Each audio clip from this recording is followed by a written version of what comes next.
episode 516, GLP-1s and cash pay from the pharma manufacturer point of view. Today, I am speaking with Ophelia Johnson.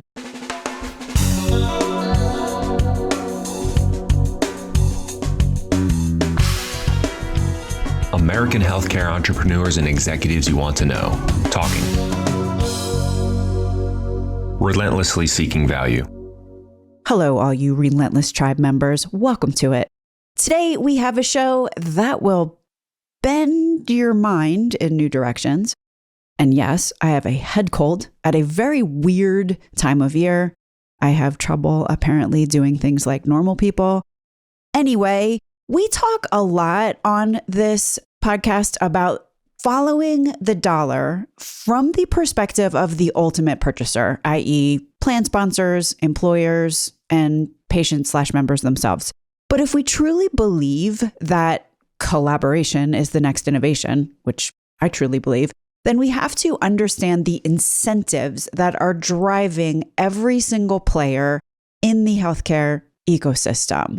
So today we're flipping the script and looking at the cash pay, and therefore by default, the GLP-1 market, strictly from the perspective of a pharma manufacturer, a pharmaceutical manufacturer, or vice versa. If you work for a pharmaceutical manufacturer, today you'll hear a little bit about what the other side of the house might be thinking, where plan sponsors contemplate pharmacy trend increases, 9%, 12%. I've heard 20% increases in spend year over year. First, though, we're going to start out with the cash pay program's why here, one of which I just mentioned, which is that pharmacy trend increase. But I'm going to read a post by David Alderman from LinkedIn the other day that I think very eloquently sums up the perception of the sequence of events from the standpoint of many people. David Alderman wrote, "The system did not break. It worked. That is what nobody wants to say at the pharmacy counter. For 30 years, Americans were handed a plastic card and told it meant protection. Often it meant admission to a maze. The lie was not that healthcare is complicated. It is. The lie was that complication deserved obedience. Then GLP-1s happened, not just as drugs, as a behavioral hack. People who had never read a benefit design document suddenly knew the difference between a coupon, a cash price, a telehealth intake, a pharmacy partner, a prior auth, a vial, a pen, and a refill queue. And they were doing it at 11:42 p.m. on the couch." Read that whole post. I'll link to it in the show notes and also the comments. It's all very interesting. But right now, Ophelia Johnson, my guest today, is going to add and subtract and tote up the difference from the standpoint of a pharmaceutical manufacturer. Because for them, the why and the math is somewhat different. It's the equal and opposite side. What did pharma manufacturers see that caused them to create the coupon, a cash price, a telehealth intake, a pharmacy partner in the first place? We talk about this, Ophelia and I, and then we dig into the back end. When a patient uses a savings card like GoodRx or goes through a direct telehealth channel, how does the money actually flow? But here's the catch for any money flow to actually work from, again, the standpoint of a manufacturer. Doing any model that isn't the traditional sell it to a wholesaler and get paid by a PBM model, doing anything off the reservation like this successfully requires a level of operational discipline that many pharma companies are, at this point anyway, not structurally set up for. When you cut out the PBM and start managing new channel partners, supply chains, dispensing fees yourself, yeah, it's kind of a whole new thing. If a pharma company isn't buttoned up on its gross to net calculations and unit economics, they are staring down the barrel of the old so-called revenue leakage, right? We also get into the whack-a-mole game of perverse incentives a little bit later in the conversation, but also, excitingly, some big PBMs are creating new administrative fees to manage the exact prior auth complexities that they created in the first place. My guest today, as mentioned at least 3 times is Ophelia Johnson. Most recently, Ophelia built the new business channels for the manufacturer that created the GLP-1 boom. She has said in doing that, she learned the power of partnership and collaborating across the health ecosystem to drive change the right way. And yeah, exactly. Ophelia recently started a consulting practice, and you can find out more information in the show notes. This conversation with Ophelia today, I would consider some fairly essential listening, whether you are a pharmaceutical executive trying to build out maybe a new distribution channel without getting yourself in hot water, or a plan sponsor trying to get insight into how to shift focus from rebate yields, in air quotes, to actual medication abandonment rates and outcomes, which, by the way, might mean picking out your formulary in advance of selecting the vendors to deliver on said formulary of high-value drugs through whatever channel makes the most sense. Ann Lewandowski, along with Lena Chyhorsky, was talking about this recently on LinkedIn, link in the show notes. But pick the formulary you want your members to be able to get, and then find the right combination of the right vendors and the right channels to do that the most effectively. All right. One more thing before I introduce Ophelia Johnson and we talk cash pay from the standpoint of a pharma manufacturer. I was faced with a conundrum. My second thought was to put right here in this introduction a sort of explainer of the behind the scenes contracting goings on that sit behind, for example, why the lowest price branded med or lowest price biosim, as another example, are not on formulary. And then maybe those brands start thinking about going cash pay. I will link to a sort of backgrounder post on this topic by Dr. Madeline Feldman on LinkedIn the other day. But why? So I said my second thought was to stick the explainer here, to go off on a tangent about this right now. But yeah, it is just way too long and slightly off topic. My first thought was to do a whole episode with a guest on this topic, but I was having trouble finding somebody willing to discuss this stuff on record. So, right, I say all this to say, come back next week. I'm going to do probably a very short airing of some laundry on this topic. Do come back for that. I'm Stacey Richter. This is Relentless Health Value. See you next week. Thank you so much to our founding sponsor, Aventria Health Group, and also the financial assist from PayerSet. Please visit PayerSet's website. They're doing some very interesting things in the price transparency space. So let's get to it. Here is my conversation with Ophelia Johnson. Ophelia Johnson, welcome to Relentless Health Value. Thanks for having me. Excited to be here. Well, I am so excited to have you here. If we're thinking about what pharma would consider a new way to sell their product, this whole cash pay has entered the building. When I say cash pay, what do you say? And then we'll drill into some details here. Sure. So what is cash pay, also known as self-pay or direct-to-patient model in pharma? Some may also say direct-to-consumer. But it's really a simpler way for a manufacturer to give a drug discount directly to a patient at the pharmacy checkout, bypassing the pharmacy benefit manager, the PBM, altogether. So instead of sending a rebate through the black box of the PBM, the savings goes straight to the patient at one transparent price. Now, we can set the stage for how we even got here. Like, why is this a thing? Why is it booming right now for pharma, in addition to a second model, which we'll touch on in a minute? So to back up, the traditional model, which I think most understand of how pharma makes money, selling drugs to wholesalers, wholesalers sell that to pharmacies, pharmacies get reimbursed by PBMs, PBMs, let's say they orchestrate a black box of a financial system where they mix up rebates and some of that goes back to plan sponsors. But what we've seen over the last several years is there's been a series of events that have set the stage for these two new models in pharma. The first with legislative changes. So we saw Inflation Reduction Act, maximum fair price, all of that creating more pricing pressure for pharma manufacturers. We saw legal actions being taken against PBMs and PBM reform. So what does that boil down to? Forcing lower prices and transparency could change and potentially reduce profitability for key players in the ecosystem, which sent everyone scrambling. Now, on top of that, the GLP-1 boom exacerbated the bleeding, with only, say, roughly 50% of new prescriptions getting approved for coverage in 2023. This is a different perspective, all you plan sponsors listening. I bet when you heard GLP-1s are exacerbating the bleeding, you were thinking about your pharmacy trend. But this is from the one person's cost is another person's profit angle. And from a pharma company's perspective, a pharma manufacturer's perspective, only 50% of prescriptions written are getting filled. And dare I just add an insight from my actual day job, which corroborates this, and not just for GLP-1s. If any plan sponsors are interested in this because you're being told that like 90% of prior auths are being approved, Bryce Platt actually wrote a post about this the other day, but feel free to hit me up. I got a lot of insights.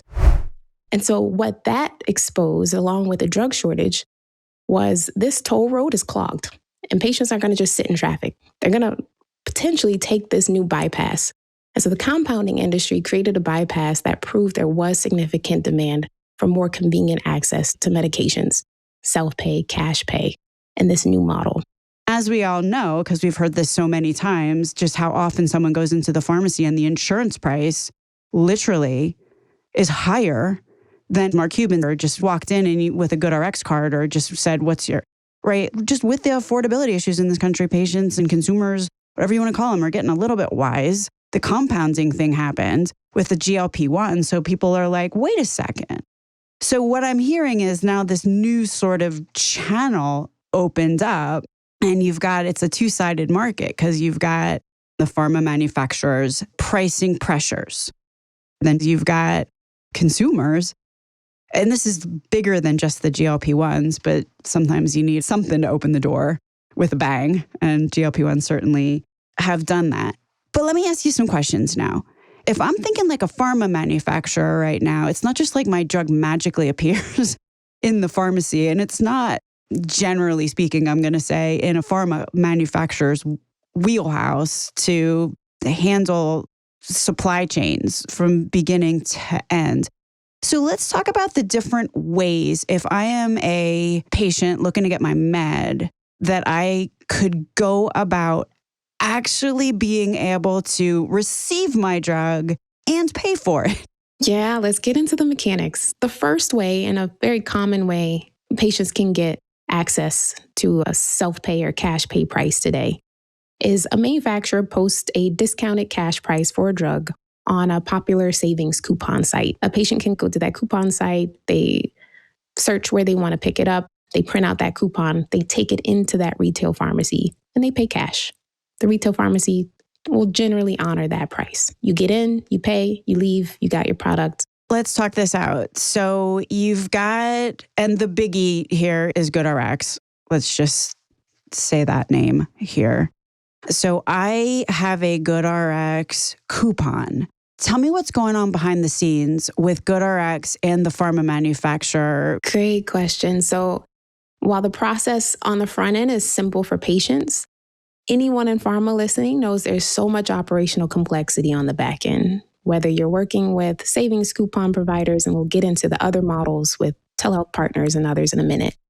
But what's happening on the back end is pharma's removing the PBM altogether. So they're now contracting with a new party to say, hey, savings coupon provider, GoodRx, you name it, all of the pharmacies you already contract with, please ensure that they're honoring this discounted price. And then I will buy down the patient to that flat price.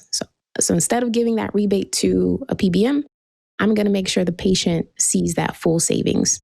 And in exchange for your services, savings coupon provider, GoodRx, you name it, in exchange for your services and administrating this complexity, we'll pay you a flat fee. So when you say buy down, then what we're talking about here is the list price of the drug is whatever, $500. Mm-hmm. I'm going to buy it down. So instead of giving this, like if I go through a PBM, I know I'm going to give a rebate. If I know that my net price is normally $300, let's just say, then I'm just going to say, you know what? The price of this drug is $350 because I'm going to give GoodRx or this, I'm going to give them $50 and now I can break even. Yeah, it's actually typically less. So let's use simple math. Let's say the list price of the drug is $500. The cash price that the patient pays at the pharmacy counter is $100. So keep in mind that patient is taking that whichever coupon to that retail pharmacy. That retail pharmacy purchased at list price minus a couple points that they negotiated off whack. So that pharmacy still has to be made whole for selling that product to the patient. They paid $500. They're collecting $100 from the patient at point of sale. Who makes the pharmacy whole? The PBMs in the traditional model do. In the self-pay Theoretically. model, theoretically, yeah. There was some people whose brains just exploded right now, but okay. This is true. We all know the funny math that comes with AWP and things, so pharmacies don't always get made whole. We'll come back to at the end of the show, and in terms of advice for pharma, design your models wisely, because the complexity that comes on the back end of this is, how does this work within your existing operations, your gross to net calculations, your unit economics, when you start introducing a lot of new channel partners? It is possible, though, to do it well. And the beautiful part that this model creates is fixed fee, transparent prices, right? A savings coupon provider will just get a flat fixed fee for the service. Maybe you get $2 per script, whatever that fixed fee is. So it allows some more control versus that black box PBM math that no one knows what's going on. So in this particular case, generally speaking, if we're thinking about the PBM model, right? Like if it was a $500 drug, no one would blink an eye. If the rebate was $400, right? Like sometimes these rebates are at a significant proportion. What you're basically saying is GoodRx is okay, or whoever, the coupon card, they might be taking $2-3. And then the pharmacy is on who's paying the pharmacy? The savings coupon card? The savings card? The dispense fee, typically. Okay, so they'll call it a dispense fee. But what the dispense fee is kind of a combination of dispense fee, but then also making the pharmacy whole fee? So it depends. So typically, savings coupon providers will contract with pharmacies upfront. So they tend to have large networks of pharmacies under contract where they've pre-negotiated specific fees and rates that give that pharmacy profit for doing business with them and accepting their coupons. So it's really the parties contracting directly with the pharmacies that are making them whole. But we all know pharmacies, unfortunately, tend to get the short end of the stick and not getting as much profit as others. Okay, so right here, I'm going to say, come back next week, because this who pays the pharmacies is a 401 level separate conversation. And this is a 201 overview into the why and options and operations of cash pay. If you want a spoiler, however, in the meantime, do go back and listen to the episode with G by PhD that is entitled, How Does GoodRx Make Money? Because in many cases, at least in the past, these same rules apply here. Also, I'll just say here, there's certainly more than one way to go about this. And I have no doubt that some brands are picking their transparent price. Every day is a new day with new goings on, with new entrants, new carve outs into this new market where behavioral hacks now apply. But for sure, the way it works with certainly some other drugs is that GoodRx does the thing where they go around and they shop all the PBMs and find the lowest cash price that any given PBM will accept. And then that's the transparent net price advertised for any given pharmacy in their network. So the adjudication actually goes through that lowest price PBM, whoever it may be, who then pays the pharmacy as per normal traditional methods. And if you have any questions about normal traditional methods, do go back and listen to the show with Luke Slindy for how that goes down. If I'm just kind of evaluating what I'm hearing here from a couple of different standpoints, it enables a patient to get a drug that they couldn't get through their insurance, potentially at a much lower price, just given all of the situations, I'm not sure what to call it, in which someone with insurance pays more than someone without insurance. But to your point, it's a whole new thing for a pharma company. And if they're not real efficient and they're not real good at doing the math, there's some potential here for money to, let's just say, not be made. Revenue leakage is a huge risk, and particularly when you're expanding your channel partners in the cash pay or self-pay model. So we talked about the savings coupon provider for the retail channel. There's so many others now. Well, I'll focus on the biggest ones, and that's telehealth. Reset your brains, Relentless Tribe. We're thinking about this again from the standpoint of a pharma manufacturer. And by the way, if there are any new pharma folks in the building today, welcome. And I hope this episode, or this podcast in general, gives you insights to design programs that not only work from your side of the two-sided market here, but also work from the other side of the market, meaning the ultimate purchasers, who are the ones actually paying for the meds, meaning employers, members, and patients themselves, plus taxpayers, of course. So you go to a large telehealth provider that also dispenses, right? We have some very big name ones that ships us products in 2 days or less. You say, hey, I want you to allow a very easy patient experience where a patient can have their telehealth appointment. They can actually pay online and elect to have that prescription shipped to their home. And I'll make sure you're made whole for providing that service. Well, that is a brand new distribution model for a lot of pharma companies that adds a lot more complexity to their back-end operations. How is that different than the one that we just talked through with a savings coupon? Wouldn't you just swap out, like find and replace savings coupon vendor with telehealth purveyor? In some ways, that piece is the same. You're still buying down the patient to that cash price, and the telehealth provider that's also potentially offering dispensing capabilities or mail order is the one administering it instead of the coupons provider. So that piece is the same. The complexity comes in when you're saying, well, who ships product to the telehealth provider? Or who pays for shipping? Who pays for the credit card fees? How do you actually formulate that model in a way that's clear and easy for patients? And then I see. Okay. So the telehealth in this particular model, like a pharmacy, you walk up to the counter and you can see the drugs in the back there, right? So they are both, and listen to the show with Luke Slindy if you're completely baffled here, but like there is in the traditional supply chain wherein the pharmacy gets the drug is totally different from the payment chain in which the pharmacy gets paid, and like everything meets at the pharmacy counter. In this particular case, what you're saying is you could have a telehealth as sort of this is where the patient buys the med, but then you still have to deal with that whole supply chain on the back end. Like, where's it coming from? Is it drop shipped from somewhere?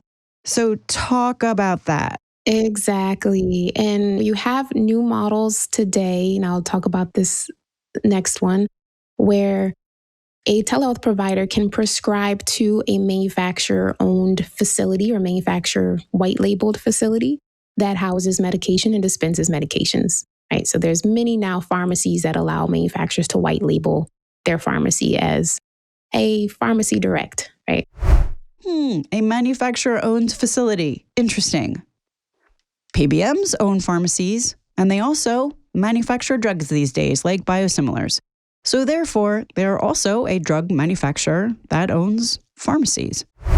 So that manufacturer-owned facility or white-labeled pharmacy can sort of interface with that telehealth provider, API connection, ship the patient their drugs. And that tends to work well, where I think the challenge is that pharma has to streamline for themselves to make this a sustainable distribution channel and make sure patients who are growing accustomed to now this new option can stay on the new option. How do you make cost transparency as crisp and clear as possible so the patient knows what their all-in cost is? Because if we're honest, while self-pay and cash pay has done amazing things for increasing and broadening access, bypassing all the prior auth complexity, all the things that PBMs have thrown in the way, and that slows patients from getting access to therapies they need, it is still costly. And that is sometimes not sustainable for patients long term. There's sort of two things that you said there. One of them is it's not like with some of these telehealth vendors that whoever's sitting on the back end, it's not like there's a warehouse that telehealth vendor tends to have. There is a whole thing involved in how do you ship drugs. So if it's a pharma manufacturer, like this is a channel that they're looking to support, they may go to a pharmacy or two or three and contract with that pharmacy. There's pharmacies that have stood themselves up and said, look, if you are a front end from a digital health, that's what we're going to do. Like, we'll work with you, right? So this is becoming a little ecosystem in and of itself.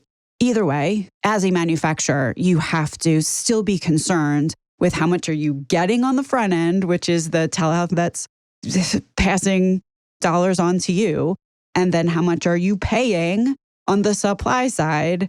And similarly to the math that pharmacies have to do all the time, pharma manufacturers now get to handle that spreadsheet and make sure that the columns add up. Yes, spot on. Claims validation has never been more important for gross to net management, for preventing revenue leakage, all the same things that are done in the traditional channel, but that PBM black box makes everything aggregated. And so leakage gets a little more tricky. Well, now it's all on you. You get to design it as a pharma manufacturer, and you get to make sure the channels you deploy are helping you achieve your goals and helping broaden access to patients if you actually take the time to do that intentionally.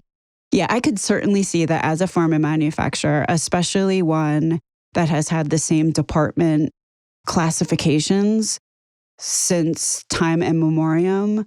I mean, is it a new department that you would need to stand up to figure out how to do this math and work with all these new channel partners and just understand the gist of all this and how the operation works? Because I would suspect that the gang which is doing PBM contracting today, who's probably very, very skilled at that, first of all, already has a day job. And second of all, this is a whole different thing, right? I could see how this could go horribly wrong, just structurally. Structurally, organizationally, operationally, you're spot on. I mean, and we've seen, you can kind of peruse through LinkedIn and kind of get a sense for how some of these manufacturers are organizing and centralizing brand new divisions even to operate this end to end, whereas others may be in a more disparate, disconnected way. And then you have to ask yourself, is that going to help us scale? Is that going to help us maintain a sustainable patient population and patient flow and patient experience? So that is actually a space that I'm particularly enthusiastic and passionate about fixing, because in order to do it well and do it at scale, you do have to organize very intentionally. Let's bring employers into this mix. And when I say employers, I mean self-insured employers. If I'm thinking like an employer, and employers are one of the only entities, the only other entities in the entire market besides patients or members themselves that actually probably, if they're not, they should be concerned about what is the health benefit, what is the actual value of a med. Because if you think about this from the standpoint of a PBM, what's a PBM's even remit? Like, what is their KPI? Lower drug costs. Lower drug costs, that's like the end. So if I lower drug costs and then I raise medical trend, most of the time, that's even really hard to figure out, right? Because there's just the data silos.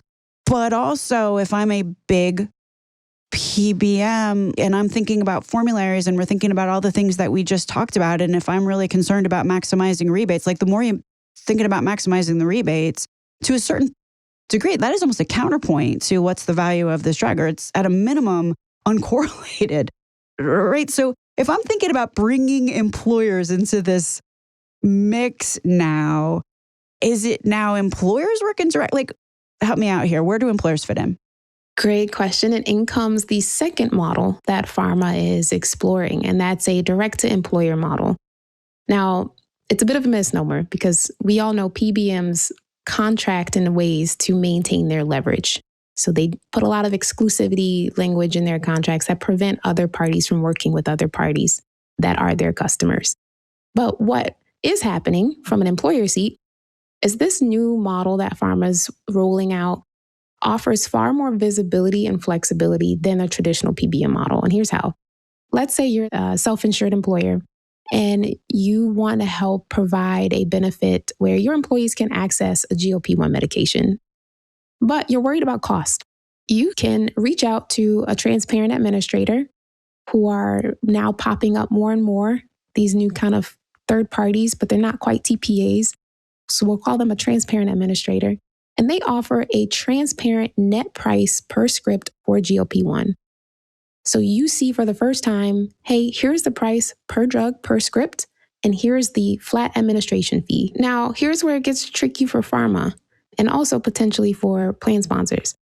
Again, because PBMs work to maintain leverage, they're going to put things in their contracts that prohibit. I was just going to say. That prohibit pharma companies from one, going direct to employers. So pharma companies can't sell these direct to employers, which is why it's a misnomer.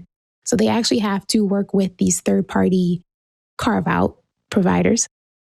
And two, offering prices in a particular way, right? And contractual language varies, right, by PBM. So what a pharma company could do is to provide as much optionality for plan sponsors, and what plan sponsors can ask for is give me tiers, at least give me some options to be able to design my benefit. Tier 1, make it similar to the cash price, right? No prior authorization, very simple, very straightforward, right to label. Anyone who meets the label qualifications is eligible. Very clear, single price. Challenge your, we'll call them carve-out benefit administrators, challenge them to do the math with you and showcase, okay, what's the difference of me going with this new transparent price versus just opting in with my current PBM? Yeah, and this last bit about really doing the cold hard math matters, given what Ophelia said earlier about the big status quo PBMs at least being very clever. I have heard more than once from plan sponsors who say that when they started talking about carve-outs, the way the PBM contract was set up, no matter how cheap the cash price wound up being, any carve-out would, probably deliberately, let's get real, mess up other contracting provisions and would wind up actually resulting in more spend overall. Furthermore, some of these structures, the way they're set up, wind up with some pretty weird technical ERISA issues. So do call your lawyer. So let's get to the advice portion of this because and you alluded to this earlier, in many of these, especially the large PBM contracts, and I'm talking about a pharma manufacturer right now. And you think about there's 3 big people or 5 big, whatever. There's a small cohort of very, very big PBMs. If I sign a contract with one of those big PBMs and that contract says you may not work directly with self-insured employers, you could think to yourself as a self-insured employer, why would a pharma manufacturer sign that? From a pharma manufacturer side, if they don't sign it and get kicked off formulary of 100 million Americans, right? Like, this is something to consider. Like, how many self-insured employers are going to belly up to my pharma manufacturer's bar here? Because I know if I do not sign this contract, I will be kicked off formulary by literally like probably a third or a fifth at best or worst of the members who are currently taking my meds. So like, this is a very, very big decision. But I'm glad you brought that up, right? Because for anyone in pharma listening, this will feel risky. And there is, in some sense, risks there, right? You're going up against someone who could potentially cause you to lose formulary positioning. Where does this even make sense for me to consider?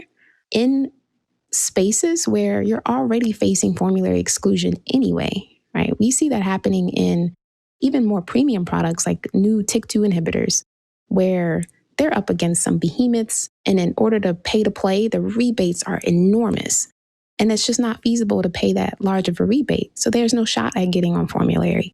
So here's where some of these alternative models, whether it be the cash pay or the direct employer, makes sense and actually has less risk for the pharma company, potentially less risk. And just to, again, kind of just dig in very briefly, because this is a whole separate conversation, which we are not going to have now. But the point that you're making is let's just say you're a new drug and you are coming into an established market. You're the 5th drug in this established market.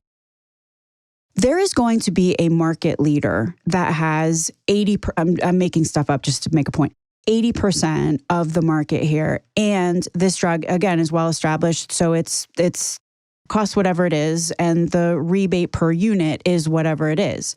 If I'm thinking about this like a PBM, I'm multiplying millions and millions and millions of patients times whatever that unit price rebate is. So if I'm a new entrant in the market, if I'm a rational PBM, I'm going to be like, well, you have to ensure that if I put your drug on formulary, that you are going to bring me however many millions and millions and millions and millions of dollars, because that's what I'm making off that other drug. And I'm going to lose, I can tell them that I have an exclusive with them and now there's some kickers and there's additional dollars.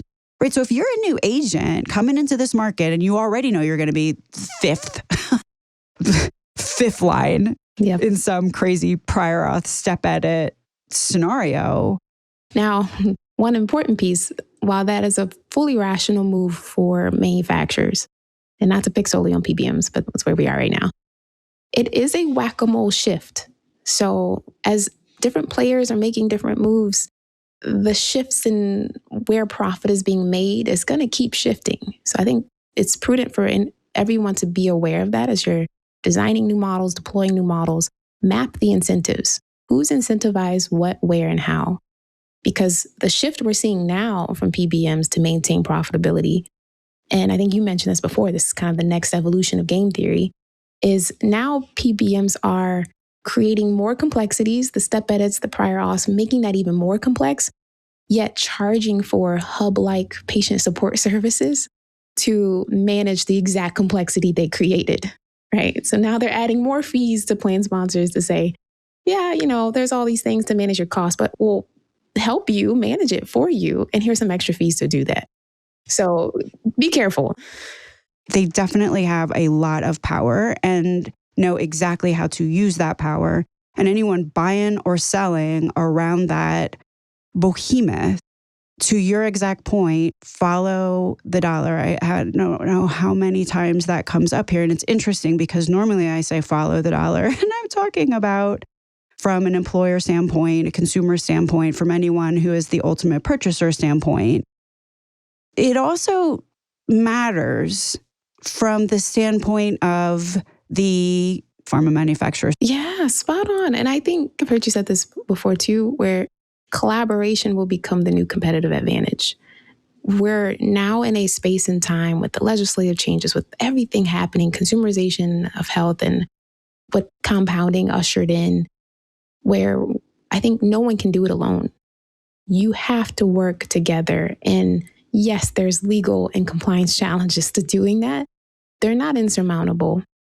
And so how to work together compliantly is the space I live in, how to help these ecosystems come together to drive change, ultimately to help drive down the cost in healthcare, to help broaden access for patients. It is possible. It takes a lot of patience, but it is possible. And considering and understanding the perspectives of every single ecosystem player is critical. What's in it for them? What's in it for you? What breaks when you move pieces? What might shift, right? Thinking 5 steps ahead. And ultimately, how can everyone win? Because I do think we live in a capitalistic society. Profit will remain a priority. You can design things so that everyone remains profitable. I've been saying this quite a bit recently. There's a difference between making a fair profit and profiteering. Yes. And my working definition of profiteering at this moment is if you make more money when a patient or member does worse. That is, let's just say it's a low bar. Yeah, problem. But you cross that line, you're definitely profiteering. Yes, problem. Yeah, and shifting the incentives structurally, like it's again. I know, Warren Buffett with Haven, others have tried to tackle this. It is not an easy challenge to solve by any means, but the message and maybe my slight evangelism to those listening, and there's, roles for pharma, roles for clinicians, roles for plan sponsors, but there is a way to come together, be open. I think there's more now than ever, different players in the ecosystem working to kind of connect these dots and make things easier for everyone and bringing some really cool solutions to the table. So be open to innovating, trying new things.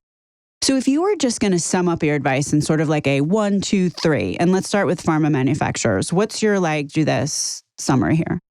To pharma, start with the end in mind. You have to map the patient journey from beginning to end, and then map all of the roles of the rest of the ecosystem players in that when you're designing any new model, whether it's direct to patient or direct to employer. A poorly designed business model creates more risk to you operationally and ultimately more risk to patients and not being able to stay on therapy. So start with the end in mind, design intentionally. And the one thing that I would add there, and you said this earlier, and I don't think I have ever seen a pharma manufacturer do this, and I'm not saying I'm everywhere all the time, so maybe some are, but I don't think I've ever seen a pharma manufacturer map a patient or a prescription journey along with the financials of how that individual probably is making money, number one, and how they would switch up what they are doing to maintain their profit margin on that step. So it's really interesting what you're saying is like map it out, but then also no one's going to solve a problem when they're getting paid for that problem to exist. Yes. So for clinicians, many of you already treat affordability as a clinical risk factor. But now with so many different cash programs, it is becoming more complex. And I understand the burden, especially with provider hopping and virtual care. I urge you to tap into communities like here on Relentless Health Podcast, but also tap into your ecosystem players that are doing different things and piloting different things to help close that gap and improve continuity of care. So if you get approached to pilot, hey, we want to make sure you have full visibility to what this patient is experiencing, be open to that because we can only get better with live real feedback. So that's going to be important. And then to plan sponsors, shift the formulary conversations from rebate yields and what's kind of the aggregate at the end of the day to how is this benefit design reducing medication abandonment rates demonstrably through auditable data. That's going to be critical. Because in order to, and you said it earlier, Stacey, in order to realize the value of medications ultimately reducing total cost of care, patients have to stay on therapy to get to that ultimate health outcome. So consider some of these new models, consider piloting them to understand how can you use it to shift the conversation away from rebate yields to how are we reducing medication abandonment rates and ultimately improving total cost of care, reducing long-term costs. It's this last one is super interesting. And I would recommend anyone go back and listen to the podcast with Nina Lathia about creating a high value formulary. Because as we keep talking about it, sometimes it's really difficult to understand what the medical costs are, which are impacted by what's going on with the pharmacy. What you've kind of just talked about is a little bit of a proxy there. That if you have a high value formulary, or even if you just know which drugs on that, like pick a market basket of drugs which are known to be high value, just based on literature. Look at what the adherence rate is, or look at what the length of therapy is on those particular drugs. Because if you're looking at a high value drug and you see that your average patient is on it for a month and a half, there's a problem. And that will ultimately, like, even if you don't know how, or you don't have access to, or it's just an analytical nightmare to figure out what your internal plan data is, you can probably see what's going on with the plan and just how efficient and effective it is in managing its drugs and making sure that the right patients are getting the right drug. If you find one of these high value drugs and you see patients for whatever, I mean, you can drill in from there, but like struggling for some reason to maintain that drug therapy. Yeah, and I'd urge payers to, again, be adamant, add pressure. Feisty, right? I've heard it said. Be a little demanding, right? And wanting to see that data because it is an area where a lot of manufacturers and these new sort of carve out benefit administrators are investing a lot of time and effort to be able to showcase that longitudinal view so that you can track that end to end. And so it only continues to be invested in when there is that demand. So be demanding, ask for it, audit your data, continuously push, because that's how we're going to keep pushing the envelope and innovating to make sure we're getting those ultimate outcomes. Ophelia Johnson, if someone is interested in learning more about your work or your services, where would you direct them? Sure. For anyone looking to transform healthcare and wants partnership and how do we create these unique ecosystems, please go to www.e-fi.works, WORKS, or reach out to me on LinkedIn. I'm more than happy to collaborate and try to pilot something that can help patients all around the country. Ophelia Johnson, thank you so much for being on Relentless Health Value today. Thank you, Stacey. I appreciate it.